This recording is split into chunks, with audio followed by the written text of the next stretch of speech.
siang hari ini kita kedatangan tamu dari Jepang, yaitu Bapak Atsuhiro Sonoda.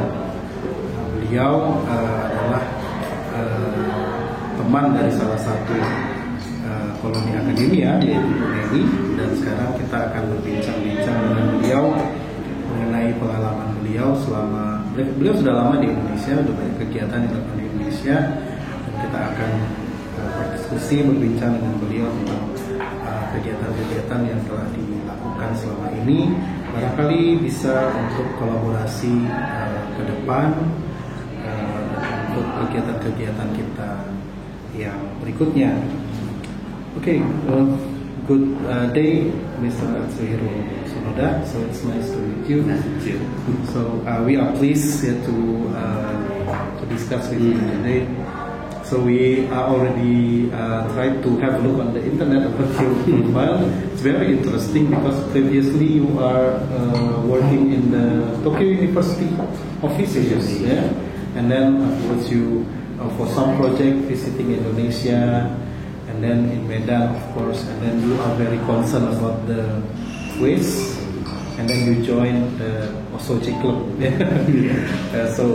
But now you come back and forth, yeah, in Medan and for certain business. Could you probably let us know your activity nowadays, your social activity? Now I Medan Osoji Club. Our activity is twice, 1 month, 2 times. Two times we are gathering and any activities for collecting garbage, especially Merdeka Walk. In Merdeka Walk, yeah. Lapangan Merdeka. Lapangan Merdeka.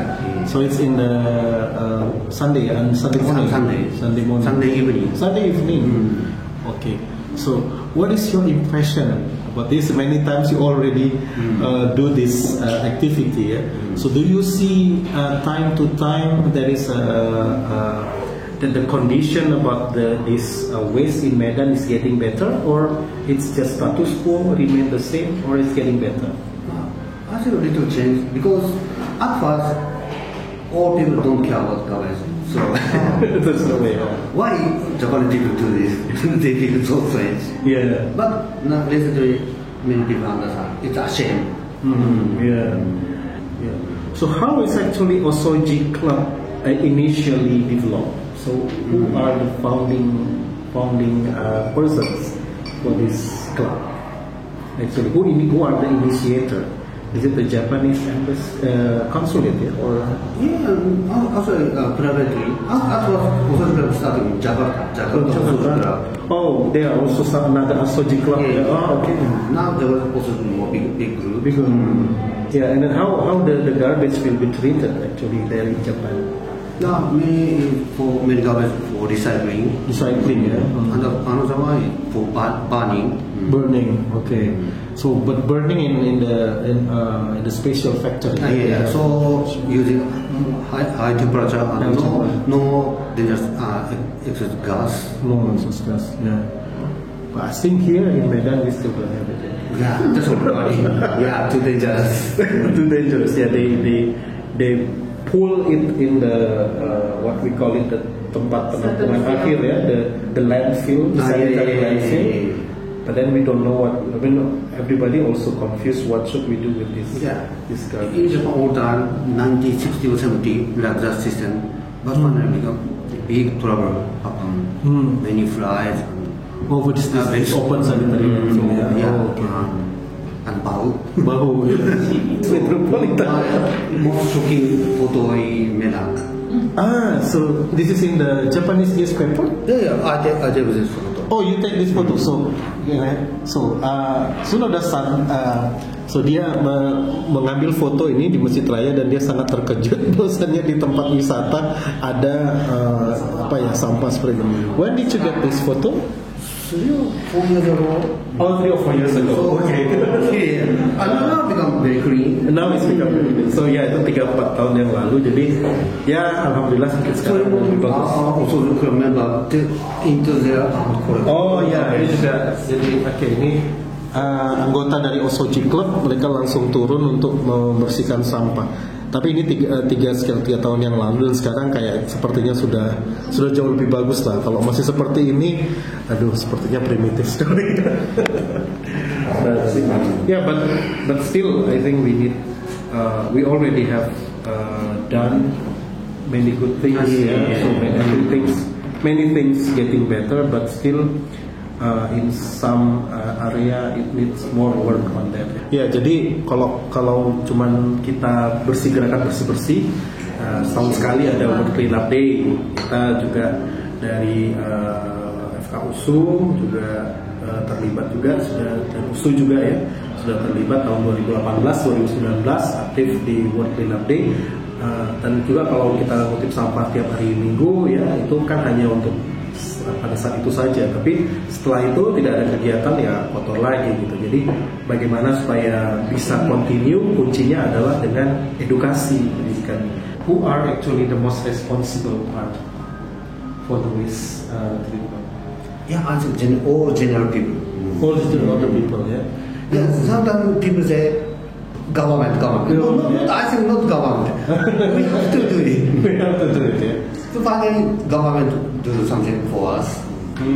Yeah, the government will help, but we all have to support. Yeah.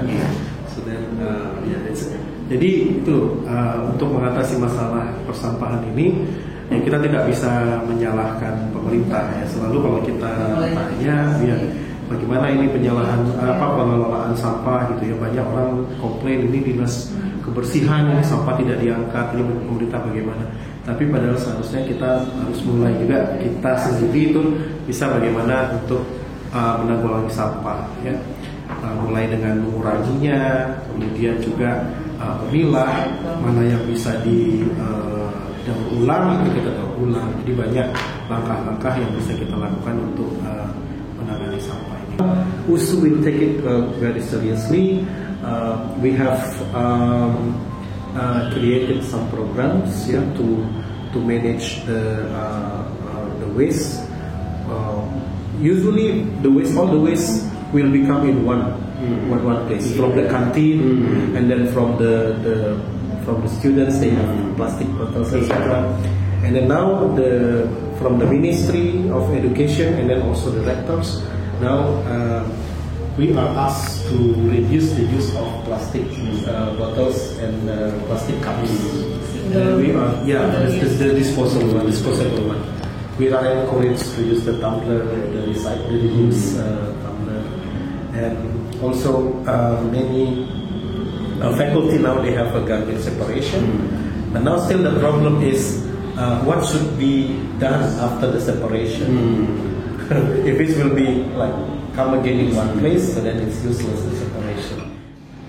Ya mungkin ini yang kita bisa ya diskusikan, banyak sekali informasi pengalaman dari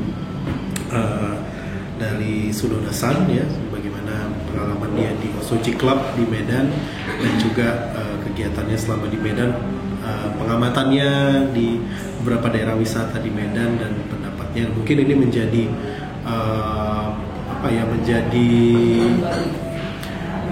menjadi evaluasi bagi kita, menjadi penyemangat bagi kita supaya Medan menjadi tidak lagi kota yang mendapat predikat yang terkotor, tapi kita harus menjadikan Medan ini menjadi kota yang bisa kita banggakan ke depan, khususnya dalam hal penanggulangan sampah.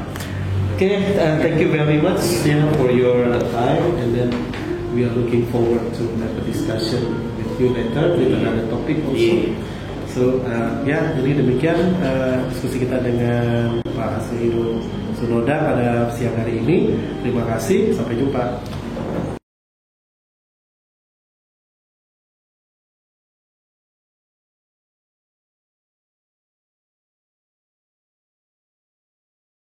Selamat siang, nama saya Dr. Deti Amanasution. Saya bekerja di Departemen Mikrobiologi Fakultas Kedokteran Universitas Sumatera Utara. Pada siang hari ini, saya ingin menyampaikan beberapa hal mengenai sampah yang memang merupakan masalah yang sudah sangat sering di tempat kita. Sampah sebenarnya bukan hal baru lagi, di mana kita juga sudah tahu pengaruh sampah ini mulai dari merusak pemandangan sampai akhirnya bisa menyebabkan penyakit dan berpengaruh pada kesehatan. Di mana dalam hal ini sampah sehari-hari itu bisa kita temui, bisa di lingkungan kerja, kemudian di masyarakat, di jalanan, sampai di tempat rumah kita sendiri.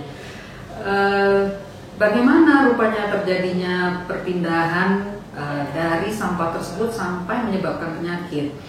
Di mana kita ketahui bersama bahwa di sampah itu terdapat banyak sekali jenis-jenis bakteri, virus, parasit yang bisa dibawa oleh serangga dari tempat sampah tersebut dan bisa menghinggapi langsung makanan mungkin di rumah kita atau di tempat jajanan dan sebagainya. Nah, otomatis bakteri ataupun parasit yang sampai kepada makanan tersebut jika tidak diolah dengan baik akhirnya akan menyebabkan diare pada si orang yang memakan makanan tersebut. Nah, apakah hanya sebatas lalat saja? Tidak juga. Kalau kita lihat juga sampah-sampah ini akhirnya nanti bisa menyumbat apakah itu parit dan sungai. Pada waktu menyumbat parit dan sungai itu otomatis akan terjadi banyaknya air yang tidak bisa mengalir saat hujan dan bisa menyebabkan banjir. Salah satu lagi yang disebabkan oleh banjir itu bisa melalui urinnya atau kencingnya tikus itu ada penyakit yang disebut leptospirosis. Selain leptospirosis bisa juga ada kolera, kemudian ada juga tikus dan masih banyak lagi. Jadi otomatis di sini kita lihat sampah juga menyebabkan atau penyebab tidak langsung untuk terjadinya suatu penyakit. Nah, selain itu berbagai jenis sampah ini juga bisa menyebabkan hal-hal yang tidak baik bagi tubuh kita karena mengandung zat-zat yang berbahaya. Misalnya ada yang mengandung merkuri, metan, logam berat lainnya. Dan apabila seseorang yang terpapar dengan zat tersebut dalam jangka waktu yang lama, otomatis bisa juga menyebabkan penyakit dalam tubuhnya nantinya. Nah, oleh karena itu, mari kita sama-sama menjaga lingkungan kita dari sampah, mulai dari kita sendiri untuk tidak membuang sampah secara sembarangan. Nah, kalau bukan kita yang memulai, tentunya siapa lagi? Dan kalau bukan sekarang, harusnya kapan lagi kita akan memulainya? Terima kasih. 1, 2, 3. Lanjutkan penjelasan dari Atsuhiro Tsunoda. Saya Mirina Panggabean merupakan salah satu staf dari Departemen Parasitologi Fakultas Kedokteran Universitas Sumatera Utara akan melanjutkan mengenai dampak sampah sebagai penyebab penyakit parasit. Sampah merupakan sumber dari penyakit baik secara langsung ataupun tidak langsung. Secara langsung, sampah merupakan tempat berkembangnya berbagai parasit, bakteri, dan patogen lainnya. Secara tidak langsung merupakan tempat bersarangnya berbagai vektor seperti tikus, kecoa, lalat, dan nyamuk. Kecoa dan lalat merupakan vektor mekanik yang dapat memindahkan telur-telur cacing, bakteri, dan jamur patogen lainnya yang ada pada bulu-bulunya, kakinya, atau sayapnya, sehingga waktu nyamuk tersebut hingga pada makanan dapat menimbulkan penyakit pada manusia yang memakan makanan yang dihinggapi oleh lalat atau kecoa tersebut. Dan nyamuk merupakan vektor dari berbagai macam penyakit seperti demam berdarah, malaria, kaki gajah atau filariasis, dan chikungunya. Terima kasih.